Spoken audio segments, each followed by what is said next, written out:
পরিষ্কার বলেছি, নিয়োগ বাণিজ্য, ঘুষ এবং অনিয়ম, দুর্নীতি, আল্লাহ যদি আমাদের তৌফিক দেন, যদি আল্লাহ কবুল করেন, তোমরা যদি তোমাদের পবিত্র আমানত ভোট আমাদেরকে দাও, 90 দিনের মধ্যে বাউফল, নিয়োগ, দুর্নীতি এবং ঘুষ বাণিজ্য আমরা এখান থেকে এটাকে জাদুঘরে পাঠাবো। সবাইকে অনেক কৃতজ্ঞতা, ধন্যবাদ জানাচ্ছি, শুভেচ্ছা আমার প্রিয় শিক্ষার্থী, ছাত্র এবং ছাত্রী যারা বিভিন্ন প্রতিষ্ঠান থেকে এখানে তোমরা এসেছো। দ্বিতীয় হচ্ছে, আমাদের সামনে একটি গুরুত্বপূর্ণ অধ্যায়, গণভোট এবং জাতীয় নির্বাচন আগামী 12ই ফেব্রুয়ারি অনুষ্ঠিত হবে। একটা ভোট মানে ভোট না, একটা ভোট হচ্ছে তোমাদের হাতের চাবি আর একজনের কাছে তুলে দেওয়া। সুতরাং সেই চাবি কার কাছে তুলে দেওয়া হবে এই প্রশ্নে সবচেয়ে বেশি ভূমিকা পালন যারা করেন, সেই সচেতন অংশ হচ্ছে তোমরা। তোমাদের যাদের ভোট হয়েছে, যাদের হয় নাই, তারা উভয় গুরুত্বপূর্ণ। কারণ যাদের হয়েছে তারা নিজেরা ভোট দিবে, যাদের হয় নাই তারা ভোট দেওয়ার ক্ষেত্রে উৎসাহিত, অনুপ্রাণিত করবে এবং সচেতনতা তৈরি করবে। তোমার পরিবার আছে, তোমার বাবা মা আছে, তোমার ভাই বোন আছে, এমন আছে যে এখানে এখন ভালো পড়াশোনা করছো, কিন্তু তোমার বাবা মা হয়তো শিক্ষার দিক থেকে, সচেতনতার দিক থেকে অতখানি অগ্রগতি তার সাধন হয় নাই। এটা আমাদের অনিবার্য বাস্তবতা। কিন্তু সেই বাবা মার প্রতি, সেই ভাইয়ের প্রতি, সেই পরিবারের সম্মানিত সদস্যের প্রতি আমাদের অগাধ বিশ্বাস, শ্রদ্ধা এবং ভালোবাসা, সম্মান রয়েছে। সেই জায়গা সামনে রেখেই তাদেরকে সচেতন করা, সজাগ করা, তাদেরকে উৎসাহিত, অনুপ্রাণিত করা। আমি বাউফলকে, তুমি যেটা পরের একটা লাইন বলেছ যে প্রতিপক্ষের প্রতি আচরণ কী হবে, আমি বলেছি বাউফল হবে একটা পরিবার এবং এই পরিবারে আমরা একজন সদস্য হিসাবে পরস্পর বসবাস করব। আমি কয়েকজনের নাম ধরে বলেছি, 3 জনের নাম ধরেই বলেছি। জনাব শহীদুল আলম তালুকদার, ওনার যদি ভালো কোনো অভিজ্ঞতা থাকে সেটা কাজে লাগাবো, কিন্তু কোনো ডাকাতির অভিজ্ঞতা থাকলেও তো নিশ্চয়ই কাজে লাগানোর সুযোগ নেই। আছে, এটা তো আমরা পারবো না। কোনো ওসিকে মারার অভিজ্ঞতা যদি কোনো জনপ্রতিনিধির থাকে, সেই অভিজ্ঞতাকে আমরা কাজে লাগাতে পারবো? পারবো না। সাংবাদিককে অপমান করা, লাঞ্ছিত করা, এটা তো আমরা পারবো না। আমি এটাও বলেছি যে আমাদের মনির ভাই আছেন, আমি নাম ধরেই বলেছি। মনির ভাই ঢাকা বিশ্ববিদ্যালয় থেকে পড়াশোনা করা একজন সজ্জন মানুষ, শিক্ষিত মানুষ, রাজনীতি সচেতন মানুষ। তার মেধা, বুদ্ধি, পরিকল্পনা আমি কাজে লাগাবো। আমি ইঞ্জিনিয়ার ফারুক ভাইয়ের কথা বলেছি, উনি একজন ব্যবসায়ী, বড় ব্যবসায়ী আমাদের বাউফলের। আলহামদুলিল্লাহ, আমি বলেছি আমাদের অর্থনৈতিক অঞ্চল বিনির্মাণের জন্য আমি তার অভিজ্ঞতা কাজে লাগাবো। শুধু ওনারা 3 জন নন, আরও এর বাইরে যারা আছেন, আমি তাদের অনেক মুরব্বীর কাছে গিয়েছি, তাদেরকে আমি বলেছি আপনাদের আমি কাজে লাগাবো। আমাদের হিন্দু সম্প্রদায় যারা আছেন তাদের কাছে গিয়েছি, আপনারা এখানে দাঁড়িপাল্লা প্রতীক বিজয়ী হলে এই বাউফল হবে না, এটা হবে মায়ের কোলের মতো একটা নিরাপদ ঠিকানা। এটা শফিকুল ইসলাম মাসুদের কথা না। দেখো, ইসলাম যখন আসে নাই তখন মদিনা ছিল সকলের জন্য একটা অজ্ঞ মূর্খদের এবং জুলুমের ঠিকানা। ইসলাম এসেছে, সেটার নাম দেওয়া হয়েছে সোনার মদিনা। এটা ব্যক্তি মুহাম্মদ রাসূলুল্লাহ সাল্লাল্লাহু আলাইহি ওয়াসাল্লামের আলাদা কৃতিত্ব না, কৃতিত্ব হচ্ছে ইসলামের। আজকেও এখানে যদি ইসলাম বাদ দিয়ে কেউ এরকম কথা বলে, তাহলে এটা কিন্তু পারবে না, ইসলামকে দিয়ে এটা করতে হবে। সুতরাং আমরা সেটা করতে পারবো। সেই জায়গায় রাজনৈতিক ক্ষেত্রে আমার একটাই বক্তব্য, আমি রাজনীতি করি পদ্মার ওপারে, বহুবার বলেছি, পদ্মার সেতুর ওপারে করে রাজনীতি। আর বাউফলে আমার একটা রাজনীতি আছে, সেই রাজনীতিক সংগঠনের নাম হলো বাউফলবাসী।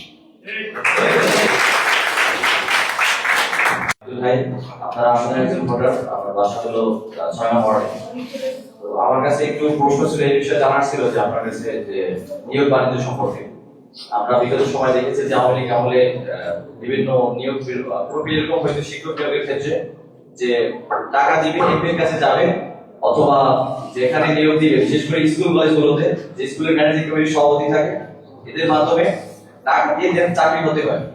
এখন আমার প্রশ্ন, যদি জামাতের শফিকুল ইসলাম মাসুদ ভাই ক্ষমতায় যায়, এই টাকা উনি নিবে নাকি অন্য কোনো উপায়ে টাকাটা তার হাতে ট্রান্সফার করবে, বা কিভাবে কিরকম করবে, এটা জানার ছিল। আর দ্বিতীয় একটা কোশ্চেন ছিল এরকম যে বিগত সময় দেখেছি যে আওয়ামী লীগ আমলে যখন নির্বাচন হয়তো অপোনেন্ট যে পার্টি ছিল, যে জিততো না, বিজিত যে ছিল, তাদের খুব অ্যাগ্রেসিভ বিহেভিয়ারটা করা হইতো। এখন ভাইয়ের কাছে প্রশ্ন এটা যে জামাত যদি ক্ষমতায় যায়, অন্তত এই আসন থেকে শফিক ভাই যদি এমপি হয়, তার অপোনেন্ট বিরোধী দলের প্রতি তার বিহেভিয়ারটা কেমন হবে, এই দুইটা জানার ছিল। বিশ্ববিদ্যালয়ে চান্স পেয়েছে, অভিনন্দন তাকে। প্রথম কথা হচ্ছে শফিকুল ইসলাম মাসুদ এবং জামাত এবার ক্ষমতায় যাবে না, এবার ক্ষমতায় যাবে আমাদের প্রিয় বাউফল।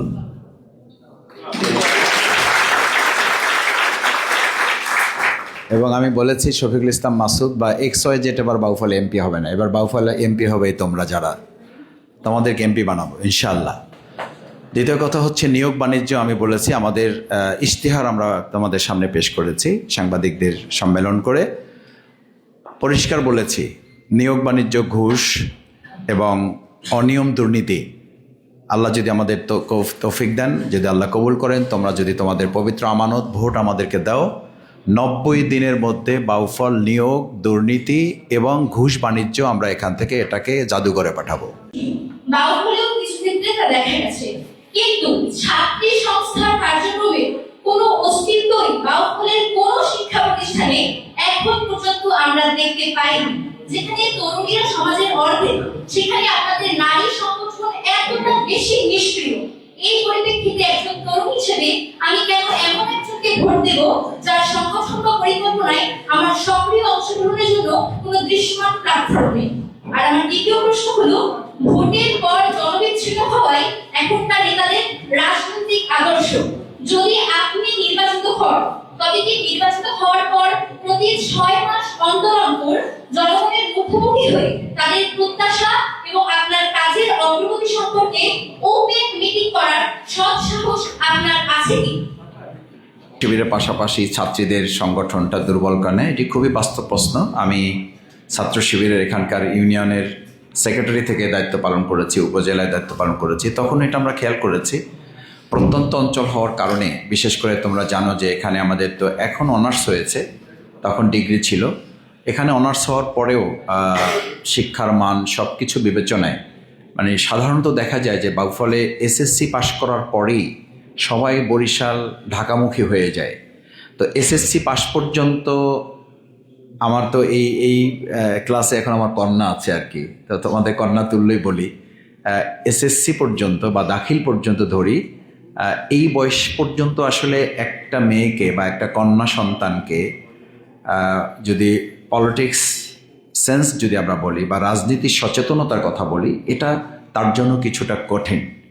একটা ছাত্র যেমন এগুলো ফেস করতে পারে, একটা মেয়ের পক্ষে এটা ফেস করাটা, পরিবার থেকে তাকে এই প্রশ্নে একটু বাইরে বের হতে দেওয়া, আমাদের সেই পরিবেশটাও কিন্তু আমরা এখনও নিশ্চিত করতে পারি নাই।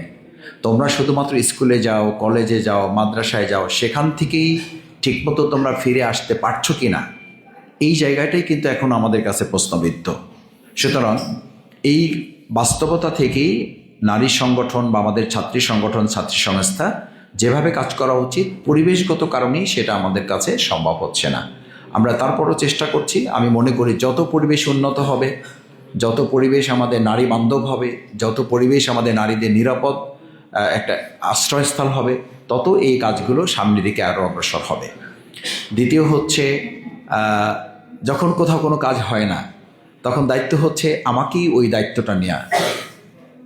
আজকে এখানে তোমরা যারা আছো, তোমাদের থেকেই যদি এই দায়িত্ব কেউ কেউ গ্রহণ করতা, যে শিবির আছে তাহলে আমরা করতে পারবো না কেন, ছাত্র সংস্থা আছে, একজন বোনও যদি খোঁজ থাকে তাহলে তার সাথে সমন্বয় করে আমার পক্ষ থেকে উদ্যোগ গ্রহণ করা, বা কোনো জায়গায় নিজে পায়োনিয়ারশিপ বলে না, যে আমি শুধু কাজ করি, আমি কাজ করতে চাই না, আমি অগ্রপথিক হতে চাই। একটা কথা বাংলায় আমরা বাংলা সাহিত্যে পড়েছি যে পথ পথিকের সৃষ্টি করে না, বরং পথিক পথের সৃষ্টি করে। ঠিক আছে? তো তোমরা যারা এখানে আছো, তোমরা তো শুধু রাস্তা দিয়ে হাঁটার লোক না, তোমরা তো রাস্তা তৈরি করার লোক। তা আমি যদি পাল্টা তোমাদের কাছে প্রশ্ন ছেড়ে দিই, এটা কেন হলো না, এই প্রশ্নের জবাব তোমাদের কি দিতে হবে? তোমাদেরকে রাস্তাটা তৈরি করতে হবে, তোমাদেরকে বলতে হবে ভাইয়া আমরা যেহেতু ছাত্র সংস্থার নাম শুনেছি, সুতরাং আমরা উদ্যোগ নিয়ে এটা এখন আজকে এই মুহূর্ত থেকে এই কাজের দায়িত্ব আমরাই গ্রহণ করতে চাই। This is your responsibility. মুখস্থ করা যে পথ পথিকের সৃষ্টি করে না, পথিক পথের সৃষ্টি করে। তোমাদের মনে আছে আমরা যখন, তোমাদের এখন হয় কিনা আমি জানি না, আমরা যখন স্কুল কলেজ মাদ্রাসায় আসতাম, মানে এই শীতের সিজনে বিশেষ করে রাস্তার বাইরেও একটা মানে ক্ষেত দিয়ে একটা শিলা তৈরি হয় না, তো ওই শিলাটা প্রথম যে তৈরি করে তাকে কিন্তু অনেক কষ্ট করতে হয়, কাদার মধ্যে হাঁটতে হয়, ধান ক্ষেত পার হইতে হয়। হাঁটতে হাঁটতে হাঁটতে হাঁটতে সাধারণ কিছু লোকেরা হেঁটে এমন হয় যে এই 3 মাস 4 মাস মূল রাস্তাটাই ভুলে যায়, ওই শিলাটাই হয়ে যায় পথ। ওইটা কিন্তু যে কোনো একজন শুরু করেছে। যারা হেঁটেছে তারা শুধু পথিক, আর যারা তৈরি করেছে তারা অগ্রপথিক। এখন এখানে যারা আছে তোমরা পথিক না, তোমরা কি? অগ্রপথিক। তোমাদের অগ্রপথিক হইতে হবে। দ্বিতীয় কথা হচ্ছে যেটা বলেছে এটা খুবই গুরুত্বপূর্ণ, যে 6 মাস পর পর বা এই প্রক্রিয়াগুলো আমরা যেটা মনে করছি, অবশ্যই এটা আমরা তোমাদের সামনে উপস্থিত হব, তোমাদের কথা শুনবো, তোমাদের সমস্ত বিষয়গুলো। আমরা তো আরও একটু এক ধাপ আগিয়ে বলেছি, যিনি সংসদ সদস্য হবেন, তোমাদের প্রতিনিধি হবেন, তোমাদের সেবক হবেন, খাদেম হবেন। আমরা বলেছি এবারে এমপি হবেন না, 54 বছর আমরা এমপি বানাইছি, এবার আমরা খাদেম সেবক বানাবো, যে তোমাদের কাছে জবাবদিহি করতে বাধ্য। সেখানে আমরা স্বচ্ছ জবাবদিহি বক্স আমরা করব, যেখানে অভিযোগ দেওয়া যাবে এবং অভিযোগগুলোর জবাব একটা সময়ের পরে জাতির সামনে পরিষ্কার তুলে ধরা হবে। সুতরাং এই ব্যাপারে আমরা আশাবাদী। সরকারি কলেজের দ্বাদশ শ্রেণীতে শিক্ষার্থী। আমাদের বাউফলে দিন দিন জনসংখ্যা বাড়ছে, তবে শিক্ষার তেমন কোনো উন্নতি দেখছি না। অনেক নারী শিক্ষার্থী দারিদ্রতার কারণে বিয়ে হয়ে যাচ্ছে, পড়াশোনা সম্পন্ন করতে পারছে না। আপনি নির্বাচিত হলে বাল্য বিবাহ প্রতিরোধ এবং নারী শিক্ষার কতটুকু গুরুত্ব দিবেন, এবং দারিদ্রতার কারণে যে শিক্ষার ক্ষতি হচ্ছে এই সমাধান কিভাবে করবেন?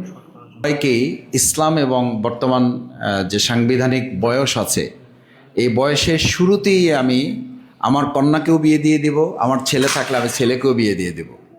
কারণ হচ্ছে সায়েন্স কি বলে দেখো, সায়েন্স বলে একটা মানুষের ব্রেন যত কুল থাকবে, এবং এখন আন্তর্জাতিক বিশ্বে তোমরা খেয়াল করবা, ওরা যখন বলে যে একটা মেয়ে দেশের বাইরে যাবে বা একটা ছেলে যখন বাইরে যাবে, তারা বলে যে তোমার কাপড় কোথায়, মানে তোমার সহপাঠী কোথায়, তোমার সঙ্গী কোথায়। তো সঙ্গী তোমার কাছে চায় কেন? চায় এই জন্য যে তুমি ওখানে যখন গিয়ে পড়াশোনা করবা, তোমার ব্রেন তো কাজ করতে হবে। ইসলামের দৃষ্টিভঙ্গিটাও কিন্তু তাই। তোমার ব্রেন যদি কুল কাজ করতে হয়, যে হাজব্যান্ড যে ওয়াইফ একসাথে লাইফ লিড করে, তারা যেভাবে পড়াশোনা করে ভালো করে, আর তার পাশাপাশি যারা এটা না করে ভিন্ন কিছু একটাও তো করে, সবাই করে না, কেউ না কেউ করে। এই করাটার পিছনে দেখা যায় যে এটা করে তার পুরো লাইফটাই নষ্ট হয়ে যাচ্ছে। সুতরাং আমি মনে করি না যে বাল্যবিবাহ হবে, এটাও যেমন হবে না, আবার মাস্টার্স এবং চাকরি না করে আমি বিয়ে করব না, এই জায়গা থেকে আমাদের বেরিয়ে আসতে হবে। আর আমাদের এখানে ছোট ভাইরা যারা আছে, তারা এখন মনে করে আমার যে সঙ্গী হবে সে যদি একটা মাস্টার্স পাস না করে, তাহলে ঢাকায় তাকে দিয়ে চাকরি না করে তো আমি সংসার চালাতে পারবো না। আবার আমার যারা ছোট বোন আছে, তারা মনে করে আমার যে সহযোদ্ধা হবে বা আমার পার্টি হবে, আমার যিনি হাজব্যান্ড হবে, আমার জীবনের সঙ্গী হবে, সে যদি কমপক্ষে একটা সরকারি চাকরি নাই করে, তাহলে তার সাথে সংসার করবো কীভাবে? আসলে এই দুটোর কোনোটাই আমাদের জন্য বাস্তবসম্মত না। বাস্তবসম্মত হচ্ছে তোমাদের দুজনের স্ট্যান্ডিংটা যদি, আন্ডারস্ট্যান্ডিংটা যদি ভালো হয়, তোমরা যে অবস্থায় থাকো ওই অবস্থায় তোমাদের জন্য কল্যাণকর একটা পরিবার তোমাদের জন্য আল্লাহ তাআলা তৈরি করে দেবেন। সেই জায়গাটা আমাদের ধারণ করতে হবে। আর নারী বান্ধব বলতে আমরা যেটা বুঝাই, নারী এবং পুরুষ বান্ধব না, আসলে মানুষ বান্ধব সংসার বা একটা পরিবার যখন গঠিত হবে, একটা সমাজ যখন বিনির্মাণ হবে, তখন সেখানে সবাই আমরা নিরাপদ হব। সেই নিরাপদ একটা রাষ্ট্র আমাদের সবাই মিলে গঠন করতে হবে। সবাইকে ধন্যবাদ।